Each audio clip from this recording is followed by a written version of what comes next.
जय हिंद दोस्तों। खबर कुछ ऐसी जो हमें दुखी कर दे। खबर कुछ ऐसी जिसमें हर भारतीयों के मन में एक सवाल पैदा होता है कि क्या भारतीयों की जान की अब कोई कीमत नहीं रही है? क्या भारतीयों के मरने के बाद सरकार सिर्फ कॉन्डोलेंस ही दे सकती है? क्या भारतीयों की जान जाने के बाद सरकार के द्वारा कोई ऑब्जेक्शन नहीं उठाया जाता? दरअसल बात यह है कि अमेरिका के द्वारा भारतीय जहाजों के ऊपर हमला किया जाता है और सवाल ये कि जैसे ही भारतीय जहाज कहा जाता है, संदिग्ध मामला सामने आता है कि क्या सच में वो भारतीय जहाज थे। चलो ठीक है, मान लिया जहाज भारतीय नहीं थे, लेकिन उस पे जो सवार थे वो तो भारतीय थे। उनकी जान की क्या कीमत है? भारतीयों की जान कुछ इस तरह की हो गई है कि लोग मर जाते हैं पर उनके लिए सिर्फ कुछ प्रतिक्रिया ही सामने निकल कर आती है, कोई ऑब्जेक्शन नहीं। लोग यहाँ तक सवाल करते हैं कि पहले के समय पे इतनी जाने जाती थी, आज के समय पे तो इतनी जाने जाती नहीं है। आतंकवादियों को इतना अटैक नहीं है, नक्सलवादों को इतना अटैक नहीं है, लेकिन फिर भी क्या जान जाना अब कम जान जाना और ज़्यादा जान जाने पे डिपेंड करेगा? अगर ज़्यादा जान जाएगी तो ही हम सवाल उठाएंगे और एक दो जान जाएगी तो हम सवाल नहीं उठाएंगे। क्या इस तरह की मानसिकता हो गई अब हमारी? दरअसल होता क्या है, अमेरिका के द्वारा 3 भारतीय शिप के ऊपर अटैक किया जाता है जिसमें हमारे 3 क्रू मेंबर्स की डेथ हो जाती है। अमेरिका के द्वारा ये जिम्मेदारी भी ली जाती है कि जो भी कुछ हुआ है, हाँ हमने ही किया है, हमारे द्वारा मिसाइल चलाई गई थी, उसके बाद में ये सब कुछ हुआ है। तो क्या अब भारत, जब अमेरिका के द्वारा ये सारी चीजें एक्सेप्ट कर ली गई है, उसके बाद में भी चुप्पी साधे हुए रहेगा? क्या भारत की तरफ से कोई एक्शन नहीं लिया जाएगा? क्या अमेरिका से ये नहीं कहा जाएगा कि आप इस तरह का काम क्यों कर रहे हो? इससे अच्छा तो अटल बिहारी जी का टाइम था, जब भारत ने परमाणु परीक्षण किया था, भारत के ऊपर कई सैंक्शंस लगाए गए थे, लेकिन अटल बिहारी जी ने उन सैंक्शंस का सामना किया था। वो डरे नहीं थे। हर वो सिचुएशन लाल बहादुर शास्त्री के टाइम पे जब पाकिस्तान से युद्ध हुआ तो हम एक वक्त का खाना खाने लगे थे। मतलब हमने जवानों के लिए, हमारे देश की सुरक्षा के लिए एक टाइम का खाना छोड़ दिया था, आत्मसम्मान के लिए एक टाइम का खाना छोड़ दिया था, और आज सिर्फ चुप्पी साधे हुए हैं। सवाल सरकार से ही रहेगा कि ऐसा क्या है जो हम इतनी ज्यादा चुप्पी साधे हुए हैं? ऐसा क्या है कि हमारे भारतीयों के मरने के बाद भी हम कोई सवाल खड़ा नहीं कर सकते? ऐसी कैसी ऑडियोज लीक हुई है, ऐसी ऐसी वीडियोस अमेरिका के द्वारा डाली गई है, जो अगर वीडियो आपको सामने लेकर के आई जाए तो आप उस वीडियो को देख नहीं पाओगे। ये देखिए, हम डूब रहे हैं, मदद करो, भारतीय क्रू की आखिरी कॉल है ये। इस तरह के उनके बयान से निकल कर आ रहे हैं, उनकी बातें निकल कर आ रही है। वो रोते हुए कह रहे हैं हमारे जहाज पर हमला हुआ है, हमारे जहाज पर आग लगी हुई है, हमें बचा लीजिए, लेकिन कोई प्रतिक्रिया नहीं। अमेरिका बकायदा इन जहाज को डिस्ट्रॉय करता है, उसके बाद में बहुत अच्छे से पूरी वीडियो डालता है और पूरी वीडियो सबके सामने निकल कर आती है और अमेरिका कहता है कि देखिए हमने इन जहाज़ों के ऊपर हमला किया है। कहने को तो ये जहाज भारत के नहीं बताए जा रहे, लेकिन ये आप भी जानते हो कि पलाऊ नामक छोटा सा देश जो 17,500 आबादी रखता है, क्या वो देश इतना ज़्यादा व्यापार कर सकता है? क्या वो ईरान से ऑयल बुलवा सकता है? उसको इतनी ज़रूरत होगी? अगर जिस तरह से हमारे यहाँ पे ईडी सीबीआई लगी होती है जो कि मामले की जांच पड़ताल करती है, अगर ईडी और सीबीआई को लगाया जाए और पता किया जाए कि ये जहाज आखिर कहाँ के थे, तो सारे के सारे धागे सामने निकल कर आ जाएंगे कि कहाँ के ये जहाज थे, कहाँ जा रहे थे और किसके नाम पे रजिस्टर्ड थे। लेकिन क्या है ना कि कुछ फर्जीवाड़ा इस तरह का चल रहा है टैक्स बचाने के लिए कि नाम किसी और देश का लिया जा रहा है और काम कोई और कर रहा है। और ये जो काम कर रहा है वो तो ठीक है, लेकिन इंडियंस की डेथ हो रही है, उसके ऊपर भी कोई सवाल खड़े नहीं किए जा रहे हैं, उसके ऊपर भी कोई क्वेश्चंस नहीं किए जा रहे हैं, उसके ऊपर भी कोई ये नहीं कह रहा कि भारतीयों की जान गई है तो आप अमेरिका से कुछ सवाल तो करिए, अमेरिका से पूछिए कि कैसे कर रहा है, इतना डर किस बात का है? मंत्री जी का सवाल सुनिए आप। मंत्री जी कहते हैं कि जो ये इंसिडेंट हुआ है ये हुआ है पलाऊ नामक फ्लैग एम्प्टी सेटबेलो पर। मतलब भारत का तो जहाज ही नहीं था, ये एम्प्टी सेटबेलो था और ये कहाँ का था? ये था पलाऊ का। मतलब कोई दिक्कत की बात ही नहीं है, आप सवाल ही कैसे खड़े कर सकते हो? इस तरह के बयान तो मंत्री जी के द्वारा दिए जा रहे हैं। आप सोचिए क्या कीमत रह गई अब भारतीयों की? अगर हम सवाल खड़े ना करें आपसे, अगर हम आपसे ये ना पूछे कि भारतीय मेंबर्स की जो जान जा रही है उसका जिम्मेदार कौन है? आपको पता होगा मर्चेंट नेवी में जो क्रू मेंबर्स, सबसे ज्यादा क्रू मेंबर्स भारतीय होते हैं आज के समय पे। इंडिया की लार्जेस्ट डेमोक्रेसी है, इंडिया सबसे पुरानी ओल्डेस्ट डेमोक्रेसी में भी नाम लिया जाता है उसका, अमेरिका के बाद में। लेकिन उसके बाद भी आज 5th नंबर की इकोनॉमी होने के बाद भी भारत के कुछ लोग मारे जा रहे हैं जिनके ऊपर कोई सवाल तक खड़ा नहीं हो पा रहा, जिनसे जो मार रहा है उससे कोई क्वेश्चन तक नहीं पूछ पा रहा है कि क्यों मारे जा रहे हैं। किस तरह की ये डेमोक्रेसी है, किस तरह की हमारी सरकार है और किस तरह के हम उनसे सवाल कर रहे हैं? अगर हम उनसे सवाल करेंगे तो हमें पकड़ लिया जाएगा कि आप गलत हो, आप कैसे सवाल कर सकते हो सरकार से। देशद्रोहियों का आजकल नाम लिया जाता है अगर सरकार से सवाल करते हैं तो। लेकिन ये सब चीजें तो आप देख ही सकते हो क्या क्या हो रहा है। सोचिए ये पलाव नामक देश छोटा सा देश है जिसको अगर आप मैप पे भी ढूंढोगे तो आपको मैप पे भी नहीं मिलेगा, और इसका पहली बार नाम भी शायद आपने अभी सुना होगा जब ये घटना घटित हुई है। इससे पहले आपने इसका नाम भी नहीं सुना होगा। 17,500 की आबादी रखने वाला देश इतना ज्यादा व्यापार करेगा कैसे? ये सब कुछ चलता है फर्जीवाड़ा। मतलब टैक्स बचाने के लिए आप किसी और के नाम पर रजिस्टर्ड कर देते हो और फिर ये जो जहाज है ये चलाते हो। जैसे आपने कई जगह पे देखा होगा कि किसी राज्य में सस्ती है गाड़ी, किसी राज्य में महंगी है, तो आप उस राज्य से गाड़ी उठा करके ले आते हो, बाइक वगैरह ले आते हो, लेकिन गाड़ी चलाते आप यहाँ पे हो। तो इसी तरह का कुछ ना कुछ फर्जीवाड़ा ये चल रहा है। इसका नाम कैसे लिया जाए, कैसे बताया जाए, ये तो सिर्फ गवर्नमेंट ही कहेगी। आखिर हुआ क्या था सब कुछ थोड़ा सा जानते हैं। तो अमेरिका की नौसेना ने ओमान तट के समीप सेटवेलो, एमटी सेटवेलो और मेरीवेक्स जैसे तेल टैंकरों पर मिसाइलें हमले किए। इन जहाजों पर बड़ी संख्या में भारतीय क्रू मेंबर सवार थे। बताया जा रहा 24 क्रू मेंबर इसमें सवार थे, जिनमें ओमान के हेलीकॉप्टर से इनको बचा तो लिया गया, लेकिन जब दूसरी बार हमला किया गया तब नहीं बचा पाए। 3 हमारे भारतीय मेंबर्स की डेथ हो जाती है। हमलों के कारण 3 भारतीय नवयुवकों की दुखद मौत हो गई, कोई लापता बताए जा रहे हैं। भारत ने अपनी आधिकारिक प्रतिक्रिया में वाणिज्यिक पोत पर हुए हमले की निंदा की। सिर्फ हम यही कर पा रहे हैं, एक प्रतिक्रिया, इसके अलावा कोई सवाल तक नहीं खड़े कर पा रहे हैं।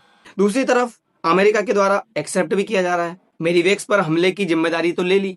दूसरी तरफ देखिए 8 जून को सेंटकॉम ने बताया कि यूएसएस अब्राहम लिंकन से उड़ान भरने वाले FA-18 सुपर हार्नेट ने जहाज के इंजीनियरिंग और स्टीयरिंग कंपार्टमेंट को निशाना बनाते हुए एक सटीक हमला किया। आप देखिए अमेरिका के द्वारा तो क्लियर जिम्मेदारी ली जा रही है कि हाँ हमने ही हमला किया। अमेरिका का कहना है सेटवेलो पर हमले की बात भी अमेरिका ने स्वीकार करते हुए कहा कि जहाज उनके निर्देशों का पालन नहीं कर रहा था। क्या ये पानी अमेरिका का है? क्या ये समुद्र अमेरिका का है जो हम अमेरिका के द्वारा किए जा रही प्रतिक्रिया के ऊपर कोई सवाल खड़े नहीं कर सकते? हम सिर्फ चुप्पी साधे हुए हैं। सवाल रहेगा ही रहेगा। सरकार घेरे में आएगी। अमेरिका हमले के बाद भारतीय सरकार के ऊपर सवाल खड़े किए जाएंगे, विदेश मंत्रालय के ऊपर सवाल खड़े किए जाएंगे। इनकी तस्वीरें आपने बहुत देखी होगी, आंखों के ऊपर फायर लगते हुए, कई मीम्स बनते हुए देखे होंगे, कई वीडियोस वायरल होते हुए देखी होगी। लेकिन क्या सिर्फ ये वीडियोस तक ही सीमित है? इनको सिर्फ इसी तरह के वीडियोस बना करके वायरल किया जाता है? क्या इनसे कोई सवाल नहीं किया जाएगा कि आप जो वीडियो में बताया जा रहा फायर हो, आप डरते नहीं हो किसी से, तो फिर क्यों अमेरिका के सामने चुप्पी साधे हुए हो? अमेरिका हमला करता है, ईरान का तेल बिकता है, मारे जाते हैं भारतीय, और सरकार है चुप। कोई सवाल नहीं सरकार के द्वारा, कोई प्रतिक्रिया नहीं सरकार के द्वारा। सरकार का ये चुप रहना भारतीयों को डरा रहा है, भारतीयों को सता रहा है। 3 दिन में 3 शिप पे अटैक होता है और 3 लोगों की डेथ हो जाती है। हम कुछ नहीं कर पाते। सवाल रहेगा आपसे कि सर आप चुप क्यों हो? आप क्यों कोई प्रतिक्रिया नहीं दे रहे हो? आखिर क्यों अमेरिका से सवाल नहीं कर रहे हो? क्या जरूरत है इतना डरने की? जब अटल बिहारी वाजपेयी थे वो तो नहीं डरे थे, जब लाल बहादुर शास्त्री थे वो तो नहीं डरे थे। अमेरिका के सामने आंख से आंख मिला करके उससे क्वेश्चन किया गया। यहाँ तक कि जब मनमोहन सिंह की सरकार थी, वो भी मैं आपको दिखाऊंगा देवयानी का मामला, जिसमें आप देखोगे कि अमेरिका की एम्बेसी के सामने से सरासर हमने हमारी पूरी सिक्योरिटी हटा ली थी जब उन्होंने अमेरिका के अंदर हमारे एक डिप्लोमेट्स को जेल में डाला था। ये सब घटनाएं घटित हो चुकी है, लेकिन आज हम बिल्कुल भी कुछ नहीं कर पा रहे, हम कुछ प्रतिक्रिया ही नहीं दे पा रहे। ऐसी आखिर क्या मजबूरी है हमारी? आज ईरान के लिए दुनिया के अंदर काफी ज्यादा इज्जत बढ़ गई है। दुनिया के देश, दुनिया के लोग ईरान को काफी ज्यादा इज्जत दे रहे हैं। क्यों दे रहे हैं? क्योंकि अमेरिका और इजराइल के द्वारा इनके लीडर के ऊपर अटैक किया गया। इनके ये लीडर मर गए, पहली ही बार में इनकी डेथ हो गई, लेकिन उसके बाद भी आज ईरान झुका नहीं। ईरान के ऊपर इतने सैंक्शंस लगे। हमारी मीडिया तो ये तक बताती है ईरान EMI पर रोटी खा रहा है, हालांकि ईरान की तरफ से इसको नकार दिया गया। हमारी मीडिया के तो क्या ही कहने। उसके बाद भी आज ईरान झुका नहीं। ईरान अमेरिका से आंख मिला करके लड़ रहा है। अमेरिका की मतलब जो कहिए बैंड बजा करके रखा हुआ है, लेकिन ईरान का न डरना ही आज ईरान को इतना ज्यादा सम्मान दिला रहा है। आज ईरान को इन सबके बीच में खड़ा कर दिया है कि ईरान झुकने वालों में से नहीं है। अमेरिका को परेशान करके रखा हुआ है। सिर्फ यहाँ तक ही नहीं, अमेरिका भी कोई कम नहीं है। जब ईरान के द्वारा कैप्चर कर लिया गया अमेरिका के पायलट, तो अमेरिका के द्वारा लाखों डॉलर खर्च कर दिए गए, करोड़ों डॉलर खर्च कर दिए गए, लाखों जो सोल्जर थे वो उतार दिए गए सिर्फ अपने पायलट्स की जान बचाने के लिए। यानी कि अमेरिका अपने नागरिक की जान बचाने के लिए इतना कुछ कर सकता है, और हम हमारे नागरिकों के लिए कुछ नहीं कर सकते। हम हमारे नागरिकों के डेथ के बाद में सवाल नहीं खड़े कर सकते। सिर्फ ज्यादा पुरानी बात पे मत जाइए, बात है 2013 की। देवयानी खरबोज का एक मामला है जिसमें आप देखोगे कि इनके द्वारा ये डिप्लोमेट्स है जो कि भारत की राजनयिक अमेरिका में भारत तक की तरफ से राजदूत भेजी गई है अमेरिका के अंदर, इनके द्वारा एक मेड लेकर के जाई जाती है जिनसे बातें की जाती है कि हम आपको इतने पैसे देंगे। इनके द्वारा उतने पैसे नहीं दिए जाते हैं, पैसे कम दिए जाते हैं, तो वो अमेरिका की अदालत में जो है केस कर देती है। जैसे ही वो केस करती है, इनको अमेरिका की जेल में बंद कर दिया जाता है। जब इनको अमेरिका की जेल में बंद किया जाता है, भारत के अंदर प्रोटेस्ट होने लगते हैं इनके खिलाफ कि आपने भारतीय नागरिक को, भारतीय राजनयिक को कैसे अमेरिका की जेल में डाल दिया। जब इनके खिलाफ प्रोटेस्ट होने लगते हैं अमेरिका के खिलाफ, तब भारत के जो उस समय तत्कालीन सरकार थी, मनमोहन सरकार, उन्होंने दिल्ली के अंदर जो अमेरिका की एम्बेसी थी उसके बाहर जो सिक्योरिटी लगी हुई थी वो सिक्योरिटी रिमूव कर दी। इन्होंने कहा कि सिक्योरिटी हटाओ, अमेरिका के सामने कोई सिक्योरिटी नहीं रहेगी, अमेरिका की सुरक्षा अब हम नहीं करेंगे।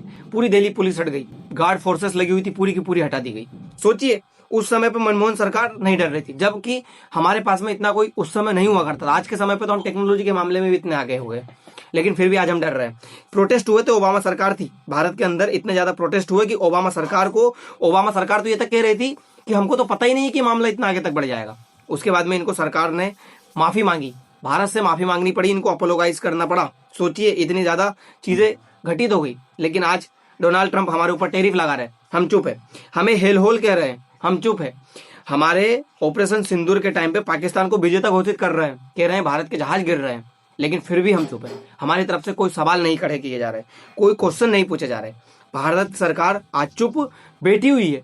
सवाल फिर डर इसी बात का है, हम तो नहीं कह रहे, लेकिन अगर इसी तरह के सवाल नहीं किए जाएंगे तो सरकार पर सवाल उठेंगे कि क्या सच में एप्स्टीन फाइल में कुछ दबा हुआ है, क्या सच में सरकार की कोई नस है जो पकड़ के रखी हुई है अमेरिका ने, जो भारत कुछ भी बोल नहीं पा रहा है, गवर्नमेंट की तरफ से कोई सवाल नहीं किए जा रहे हैं। सवाल तो खड़े होंगे, क्योंकि जब अटल बिहारी जी के टाइम पर 1998 में परमाणु परीक्षण किया जा रहा था, उस समय पे अमेरिका ने भारत के ऊपर कई सैंक्शंस लगा दिए। अमेरिका का कहना था हम भारतीयों के ऊपर सैंक्शंस लगा देंगे, भारत किसी के साथ व्यापार नहीं कर पाएगा। सैटेलाइट तक लगाई हुई थी, कुछ पल में वापस सैटेलाइट निगरानी के लिए आ रही थी, लेकिन पोखरण में सफल परीक्षण करवाते हैं और भारत के ऊपर इतना प्रतिबंध होने के बाद भी आज भारत को वहां पे खड़ा कर दिया जहां पे भारत को किसी भी कंट्री से डरने की जरूरत नहीं है। लेकिन फिर भी हम हमारे नागरिक जो है शहीद किए जा रहे हैं, मारे जा रहे हैं और उनसे कोई सवाल तक नहीं कर रहे। पलाऊ नामक आप देश देखिए कहाँ पे है, ये छोटा सा एक आइलैंड जैसा देश है, ऑस्ट्रेलिया के ऊपर, फिलीपींस के साइड में। आपने कभी देखा भी नहीं होगा, अगर आप इसको और मैप में देखोगे जूम करके तो ये आपको छोटा सा आइलैंड जैसा दिखेगा, जिसके बारे में आज आप पहली बार देख रहे होगा। कईयों को तो इसके बारे में नाम भी नहीं पता होगा। इसके द्वारा व्यापार कितना किया जाता है, देखिए आप, दुनिया का 15% तक व्यापार इसके द्वारा किया जा रहा है। छोटा सा देश इतना व्यापार कर लेगा। कुछ ऐसे देश, ये देखिए आप, मार्शल आइलैंड, माल्टा, बहामास, ऐसे देश तो आपने कभी नाम ही नहीं सुने होंगे। ये किए जाते हैं फर्जीवाड़ा, रजिस्टर्ड किसी और के नाम पे और चलाए कोई और जाता है। अगर हमारे देश के नाम पे रजिस्टर कर लेंगे, टैक्स ज्यादा देना पड़ेगा, ऊपर से सरकार सवाल करेगी, बहुत सारी जो है जिम्मेदारियां आएंगी। तो क्यों हम ऐसे करें, ये एक फोन पे ही जो है रजिस्टर्ड कर देते हैं, फ्लैग दे देते हैं, उनका फ्लैग लगाओ, उनको पैसे दो और काम बन जाता है। आज उसी के चलते हुए आज ये सब कुछ घटना घटित हो रही है। तो गवर्नमेंट से क्वेश्चन यही रहेगा कि आखिर सरकार चुप क्यों है, इसके ऊपर कोई एक्शन क्यों नहीं लिया जा रहा। दोस्तों, आप इन सारी चीजों के बारे में क्या कहना चाहोगे, जरूर बताइएगा। फिलहाल के लिए इतना ही, मिलते हैं अगली वीडियो में। धन्यवाद।